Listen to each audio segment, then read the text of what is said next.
नमस्कार दोस्तों, जय हिंद। मैं मदन धाकड़ स्वागत करता हूं स्मार्ट साइंस क्लासेस के इस ऑनलाइन प्लेटफॉर्म पर आप सभी लोगों का।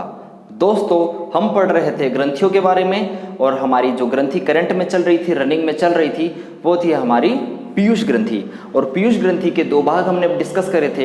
इसके पहले हमने उसके आकार को देखा था, मटर के दाने जैसा। वजन को देखा था तो 0.5 से 0.6 ग्राम का इसका वजन था। इसकी लोकेशन देखी थी, अग्र मस्तिष्क में यह स्थित थी और बहुत सारी बातें इसके बारे में हमने करी थी। हमने देखा था पीयूष ग्रंथि के दो भाग होते हैं, आगे वाला भाग अग्र भाग, पीछे वाला भाग पश्च भाग होता है। अग्र भाग से बहुत सारे हार्मोन्स निकलते हैं। कुछ हार्मोन्स की हमने बात करी थी क्लास में। पहला हार्मोन्स था एसटीएच, जिसे ग्रोथ हार्मोन्स कहा जाता है, जो वृद्धि को नियंत्रित करता है। दूसरा हार्मोन्स था टीएसएच, थायराइड स्टिमुलेटिंग हार्मोन्स, जो थायराइड ग्रंथि से निकलने वाले हार्मोन्स को कंट्रोल कर रहा था। तीसरा हार्मोन्स था एसीटीएच, जो एड्रिनल कॉर्टेक्स ट्रॉपिक हार्मोन्स, जो एड्रिनल ग्रंथि के कॉर्टेक्स भाग से निकलने वाले हार्मोन्स को कंट्रोल कर रहा था। चौथा हार्मोन्स था एमएसएच, यानी मेलेटोनिन मेलानोसाइट स्टिमुलेटिंग हार्मोन्स, जो शरीर पर तिल, रंग और चकत्ते को कंट्रोल कर रहा था। और पांचवा था हमारा प्रोलेक्टिन या लेप्टोजेनिक हार्मोन्स, जो शरीर में दुग्ध निर्माण कर रहा था। अब छठे हार्मोन्स की बात करते हैं दोस्तों। चलिए, जो हमारा छठा हार्मोन्स है वो है हमारा जीटीएच। जीटीएच का नाम होता है दोस्तों गोनेडोट्रोपिक हार्मोन्स। इसे बोला जाता है गोनेडोट्रोपिक हार्मोन। इसका पूरा नाम क्या हो जाएगा? Gonadotropic hormone. इसे बोलते हैं गोनेडोट्रोपिक हार्मोन्स। दोस्तों, जीटीएच हार्मोन्स के अंतर्गत हम यहां से समझेंगे, जीटीएच हार्मोन्स के अंतर्गत दो हार्मोन्स आते हैं, यानी जीटीएच हार्मोन्स में दो हार्मोन्स होते हैं। एक होता है एलएच और दूसरा हार्मोन्स होता है एफएसएच। दोस्तों, एलएच को बोला जाता है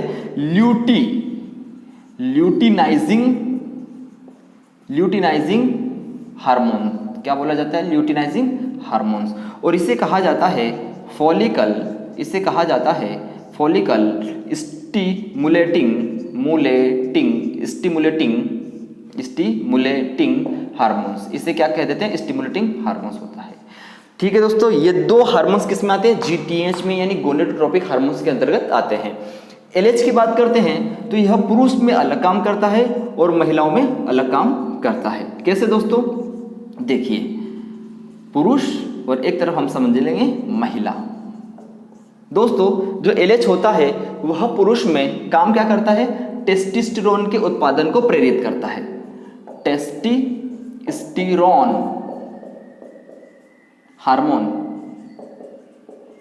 के उत्पादन को प्रेरित करता है। और महिलाओं का क्या होता है? महिलाओं में एस्ट्रोजन हार्मोन के उत्पादन को प्रेरित करता है। ठीक है दोस्तों, चलिए समझ लेते हैं ये क्या बात मैंने लिख दी है। हमने बात लिखी है कि जीटीएच का पूरा नाम होता है गोनेडोट्रोपिक हार्मोन्स। दोस्तों, इसके अंतर्गत दो हार्मोन्स आते हैं, एलएच जिसे ल्यूटिनाइजिंग या ल्यूटिइनिजिंग हार्मोन्स कहा जाता है, और एफएसएच का पूरा नाम होता है फॉलिकल स्टिमुलेटिंग हार्मोन्स। दोस्तों, ये गोनेड से संबंधित है, जनन से संबंधित है, तो यहाँ पुरुष और महिलाओं में इनका कार्य अलग अलग होता है। तो पुरुष के अंदर एलएच हार्मोन्स जो होता है वो टेस्टोस्टेरोन हार्मोन्स के उत्पादन को प्रेरित करता को बढ़ाता है, और महिलाओं में ये काम क्या करता है? एस्ट्रोजन हार्मोन्स के उत्पादन को प्रेरित करता है या बढ़ाता है।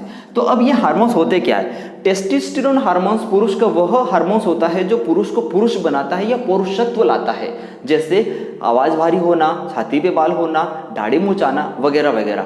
और एस्ट्रोजन हार्मोन्स महिलाओं का वो हार्मोन्स होता है जो महिला को वास्तविक महिला के लक्षण प्रदान करता है, जिसको बोलते हैं द्विलैंगिक लक्षण। जैसे उनकी जो स्किन होती है वो कोमल होती है, आवाज पतली होती है, वगैरह वगैरह सारी चीजें। ठीक है दोस्तों, ये एस्ट्रोजन के द्वारा होता है। तो इनके उत्पादन को प्रेरित कौन करता है? हमारा एलएच हार्मोन्स। फिर हम बात करते हैं एफएसएच हार्मोन्स। तो दोस्तों, एफएसएच हार्मोन्स की हम बात करें तो यह भी गोनेडोट्रोपिक हार्मोन्स के अंतर्गत आता है। तो पुरुष में अलग काम करता है, महिलाओं में अलग काम करता है। ठीक है दोस्तों, तो पुरुष में इसका जो काम होता है वो होता है शुक्राणु का निर्माण करना, शुक्राणु का निर्माण या शुक्राणु का विकास क्या करती है, शुक्राणु का विकास करता है। और महिलाओं में क्या काम करता है दोस्तों ये, तो महिलाओं में काम करता है अंडाणु का विकास, अंडाणु का विकास या अंडाणु विकास। ठीक है, शुक्राणु का विकास कौन करता है, FSH, और महिलाओं में अंडाणु का विकास कौन करता है, अंडाणु यानी ओवम और शुक्राणु यानी स्पर्म। तो पुरुष में शुक्राणु का जो विकास होता है FSH के द्वारा होता है, महिलाओं में जो अंडाणु का विकास होता है, ओवम का विकास होता है, वो FSH के द्वारा होता है। ठीक है दोस्तों, तो यहाँ पर ये वाला जो पोर्शन था आपका अग्र मस्तिष्क वाला और अग्र मस्तिष्क से निकलने वाले हार्मोन्स का, तो यहाँ से ये वाला पोर्शन आपका खत्म हो जाता है। और अब हम बात करने वाले हैं पीयूष ग्रंथि की पश्च पाली या पश्च भाग से निकलने वाले हार्मोन्स की, जहां हमने डिस्कस करना है 2 हार्मोन्स, जिसमें एक आएगा ऑक्सीटोसिन हार्मोन जिसे पीटोसिन हार्मोन्स कहा जाता है, और दूसरा आ जाएगा ADH हार्मोन जिसे वेसोप्रेसिन हार्मोन्स के नाम से जाना जाता है। चलिए दोस्तों, सेशन को आगे बढ़ते हैं आगे। हेडिंग डालेंगे पश्च पीयूष, हेडिंग डालेंगे पश्च पीयूष।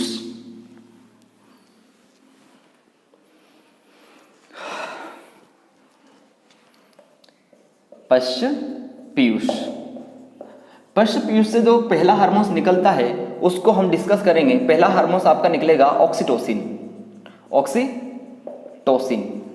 और ऑक्सीटोसिन को दोस्तों पिटोसिन भी कहा जाता है, पिटोसिन कहा जाता है, ऑक्सीटोसिन को कहा जाता है, पिटोसिन भी कहा जाता है। दोस्तों अन्य नाम की बात करूं, अदर नेम, अन्य नाम, तो अन्य नाम इसे कहा जाता है लव हार्मोन्स। क्या कहा जाता है, लव हार्मोन्स, इसे कहा जाता है लव हार्मोन्स। लव हार्मोन्स कहने का कारण क्या है, क्यों हार्मोन्स इसे लव हार्मोन्स कहते हैं, क्योंकि यह शारीरिक संबंध बनाने की इच्छा को जागृत करता है या इच्छा पैदा करता है।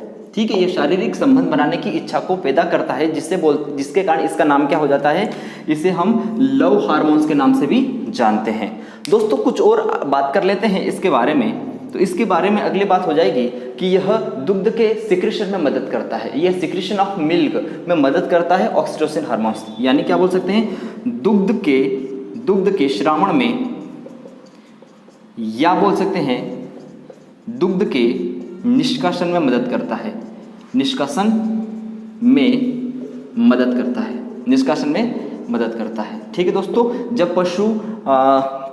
जब पशु दूध नहीं देता है तो उस परिस्थिति में डॉक्टर के द्वारा एक इंजेक्शन लगाया जाता है जिसमें ऑक्सीटोसिन हार्मोन्स होता है।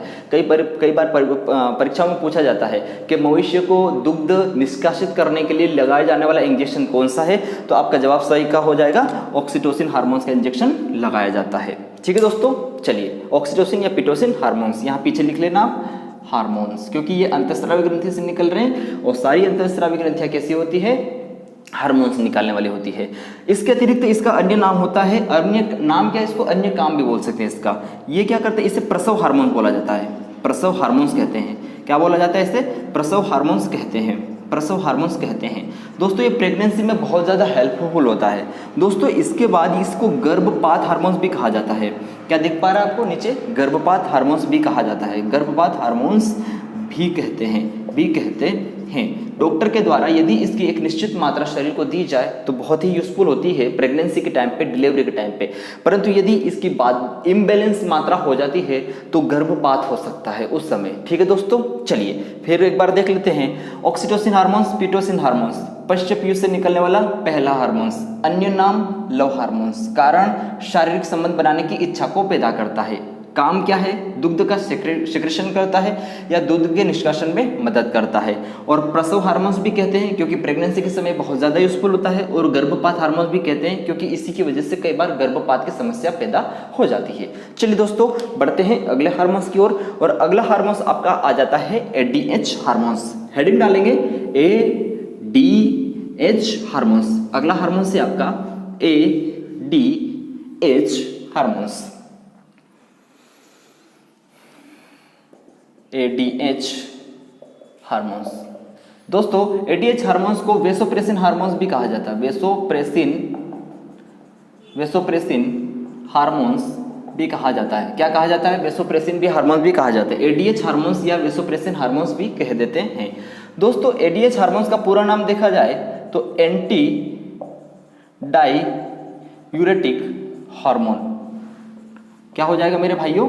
एंटी डायूरेटिक हार्मोन्स या वेसोप्रेसिन हार्मोन्स कह देते हैं। दोस्तों इसका कार्य क्या हो जाता है? कार्य क्या हो जाता है? इसका कार्य हो जाता है यह मूत्र के अंदर, यूरिन के अंदर से जल को अवशोषित करता है और ब्लड में उसकी मात्रा मिला देता है। यूरिन के अंदर से जल को अवशोषित करेगा और अवशोषित करके पर्याप्त जल की मात्रा को ब्लड में मिला देगा, जिससे शरीर में पानी की मात्रा नियंत्रित रहती है। देखिए इस प्रश्न कभी कभी बन जाता है कि शरीर में पानी की मात्रा का संतुलन कौन बनाए रखता है? तो आपका उत्तर होता है किडनी, क्योंकि ये सारी चीजें कहाँ हो रही है? किडनी के अंतर्गत हो रही है। ठीक है दोस्तों, चलिए क्या बोल रहे हैं? मूत्र से जल का अवशोषण करना, अवशोषण कर ब्लड में मिला देना, ब्लड में मिलाना या मिला देना। ठीक है। और इसी की वजह से क्या होता है? ब्लड के अंदर जल की मात्रा नियंत्रित रहती है। क्या होती है? इसके कारण ब्लड में जल की मात्रा बैलेंस रहती है, जल की मात्रा नियंत्रित रहती है, कंट्रोल होती है, नियंत्रित रहती है। ठीक है दोस्तों, चलिए तो लीजिए स्क्रीनशॉट इसका।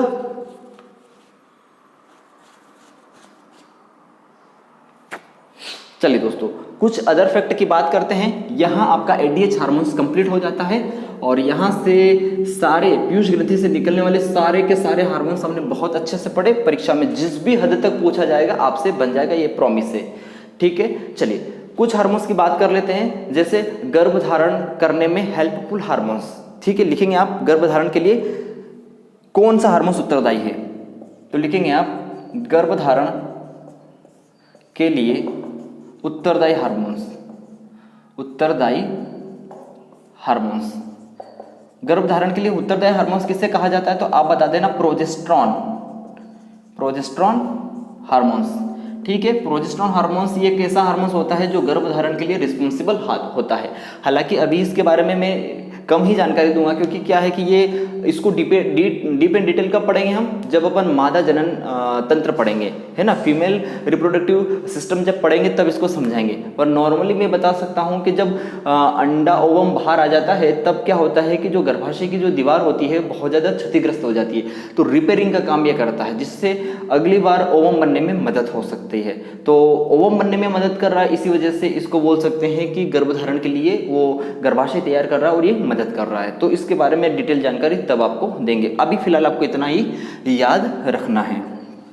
ठीक है दोस्तों, और अंतःस्रावी तंत्र का पेसमेकर थायरोक्सिन को कहा जाता है। दूसरी बात वो लिख लेना, अंतःस्रावी तंत्र का, ये कुछ ऐसे पॉइंट है जो परीक्षा में कभी कभी पूछ लिए जाते हैं। अंतःस्रावी तंत्र का पेसमेकर उसे कहते हैं जो हार्टबीट को शुरू करता है। तो पेसमेकर मतलब होता है कि जो मेन जो स्टार्टिंग पॉइंट होता है उसे कहते हैं पेसमेकर। जिस तरह से हार्ट का पेसमेकर क्या होता है? ऐसे नोड होता है। तो इस अंतःस्रावी तंत्र का पेसमेकर थायरोक्सिन को कहते हैं। थायरोक्सिन क्या होता है हमारा? थायरोक्सिन को कहा जाता है, थायरोक्सिन को कहते हैं। ठीक है, और थायरोक्सिन को क्यों कहते हैं? क्योंकि यह थायराइड ग्रंथि से निकलने वाला हार्मोन है और बॉडी में बेसिक मेटाबॉलिक रेट और होने वाली क्रिया को यही कंट्रोल करता है, इस वजह से। चलिए दोस्तों, अब थोड़ी सी बात और कर लेते हैं हार्मोन्स और एंजाइम को लेकर के, वहीं से भी कभी कभी प्रश्न आ जाते हैं। चलिए दोस्तों बढ़ते हैं आगे। जैसे हार्मोन्स की खोज किसने करी थी और हार्मोन्स क्या होते हैं, हार्मोन्स के छोटे से कार्य में बता दे रहा हूं। दोस्तों हार्मोन्स की बात कर रहे हैं, हार्मोन्स की बात करते हैं तो दोस्तों हार्मोन्स की बात करें तो ये शब्द और इसकी खोज स्टार्लिंग के द्वारा की गई थी। हार्मोन्स जो खोज है और जो शब्द है हार्मोन्स, ये दोनों एक ही आदमी के द्वारा दिए गए थे और खोज करी गई थी, वो थी स्टार्लिंग। कौन था? स्टार्लिंग होता है। और हार्मोन्स का कार्य क्या होता है? तो अभी इतने सारे कार्य हम हार्मोन्स के तो पढ़ रहे थे। तो बॉडी में जो भी रिएक्शन हो रही है, वृद्धि हो रही है, विकास हो रहा है और बॉडी में जो भी एक्टिविटी हो रही है उसका मेन रिस्पॉन्सिबल कौन है? हार्मोन्स है। ठीक है, तो हम क्या बोल सकते हैं कि यह जैव रासायनिक संदेश वाहक है। यह जैव जैव रासायनिक संदेश वाहक यानी बहुत सारे काम यही करवाता है, जैव रासायनिक संदेश वाहक। और हार्मोन्स के अध्ययन, हार्मोन्स का जो अध्ययन है वो क्या कहलाता है आपका? एंडोक्राइनोलॉजी। एंडोक्राइनोलॉजी क्या कहलाता है?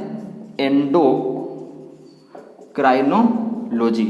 जो हार्मोन्स का अध्ययन होता है आपका क्या कहलाता है? एंडोक्राइनोलॉजी कहलाता है। और एंडोक्राइनोलॉजी के जो जनक है, जो फादर हैं, वो कौन है आपके? एडिसन। ठीक है, एडिसन को कहा जाता है एंडोक्राइनोलॉजी के जनक। और एंडोक्राइनोलॉजी क्या है? तो हार्मोन्स का अध्ययन एंडोक्राइनोलॉजी कहलाता है। चलिए दोस्तों, अब बढ़ते हैं थोड़ा सा आगे। यहाँ से एक और प्रश्न आ जाता है। कौन सा प्रश्न आता है? डिस्कस करते हैं। आपने कभी कभी वो प्रश्न सुना होगा कि जो झुंड बनाकर चींटियाँ चलती है ना, झुंड में चलने वाले जो कीट पतंगे होते हैं वो कौन सा हार्मोन्स का सिक्रीशन करते हैं? तो उसको भी आप समझ लीजिए। क्या बात करेंगे? झुंड बनाकर चलने वाले कीट फेरामेन, क्या बोल सकते हैं अपन? बोल सकते हैं फेरोमोन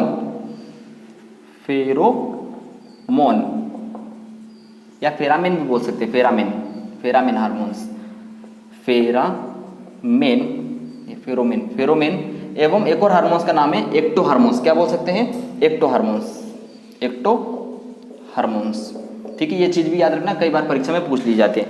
तो जो चींटियाँ होती हैं, जो कीड़े होते हैं, जो झुंड बनाकर एक के पीछे एक चलते हैं, तो एक के पीछे एक चलने का कारण ये होता है क्योंकि ये एक हार्मोन सिक्रीशन करते हैं। उस हार्मोन्स का नाम क्या है? फेरोमेन हार्मोन्स, या उसे बोल सकते हैं एक्टो हार्मोन्स, जिसकी वजह से वो एक के पीछे एक चल पाते हैं। चलिए शुरुआत करते हैं, थोड़ा सा एंजाइम को समझ लेते हैं। अब पढ़ लेते हैं थोड़ा सा एंजाइम को। एंजाइम से भी कभी कभी प्रश्न आ जाते हैं दोस्तों। एंजाइम की खोज जो है ना, खोज करी थी बर्जीलियस ने। किसने करी थी? बर्जीलियस ने खोज करी थी। बर्जीलियस ने। और कहाँ करी थी? कहाँ? तो यीस्ट की कोशिका में, या बोल सकते हैं यीस्ट में। ऐसा सिंपल सा लिख दो आप, ज़्यादा अच्छे से समझ पाओगे। यीस्ट में, या यीस्ट को आप क्या बोलते हो? खमीर में। फिर से देखते हैं, तो एंजाइम की खोज किसने करी थी? बर्जीलियस ने। और कहाँ पर करी थी? तो आप क्या बोलेंगे? यीस्ट में, खमीर में। और सबसे पहला एंजाइम जो खोजा गया था बर्जीलियस के द्वारा, जो एंजाइम खोज करी गई थी यीस्ट के अंदर, वो था जाइमेज एंजाइम। ठीक है, तो हम बोल सकते हैं कि बर्जीलियस ने सर्वप्रथम यीस्ट के अंदर जाइमेज एंजाइम की खोज करी थी। तो एंजाइम की खोज का श्रेय किसके जाता है? बर्जीलियस के पास। और ये एंजाइम जो शब्द है, ये शब्द किसने दिया था? किसने दिया था? कुहने के द्वारा दिया गया था। और ये कार्य क्या करते हैं दोस्तों? अगर कार्य पूछ ले तो सिंपल सी बात लिख लेना कि दोस्तों ये कार्य क्या करते हैं? यह उत्प्रेरक के रूप में कार्य करते हैं। ये बायोलॉजिकली कैटलिस्ट के रूप में कार्य करते हैं। कार्य पूछ लिए तो आप बोल देना कि बायोलॉजिकली कैटलिस्ट के रूप में या जैव उत्प्रेरक के रूप में कार्य करते हैं। जैव उत्प्रेरक के रूप में कार्य करते हैं। ठीक है, एक बार रिवाइज कर लेते हैं चीज़ों को। एंजाइम की बात कर रहे थे। एंजाइम को लिखा जाता है इस तरह से, और हिंदी में इसे लिख सकते हैं प्रकीर्णव। क्या लिख सकते हैं? प्रकीर्णव या प्रकीर्णव। दोस्तों सर्वप्रथम डिस्कवरी या खोज की बात करें तो बर्जीलियस ने खोज करी थी। और लोकेशन पूछे कि यह खोज कहाँ की गई थी, तो यह खोज की गई थी यीस्ट या खमीर में, फफूंद के अंदर। और इसमें जो खोज की गई थी, जो एंजाइम खोजा गया था सबसे पहले, वो था आपका जाइमेज एंजाइम। और ये शब्द है, एंजाइम शब्द है, ये बर्जीलियस ने न देते हुए किसने दिया था? कुहने नामक वैज्ञानिक के द्वारा दिया गया था। और अगर वर्क पूछ ले कि एंजाइम काम क्या करता है, तो इसका काम होता है बायोलॉजिकली एक्टिविटी या बायोलॉजिकल कैटेलिस्ट के रूप में कार्य करता है, जैव उत्प्रेरक के रूप में कार्य करता है। इसके अतिरिक्त आपके शरीर में जो डाइजेस्टिव सिस्टम होता है, भोजन का जो पाचन होता है, हर कण को तोड़ा जाता है, उसमें मेन रूप से जो फंक्शन होता है वो किसका होता है? एंजाइम का होता है। चलिए दोस्तों, आज के इस सेशन में इतना रखते हैं। अब समय हो गया है आप सभी लोगों से विदाई लेने का। अब पढ़ते हैं अगली क्लास में। जब तक के लिए जय हिंद, जय भारत।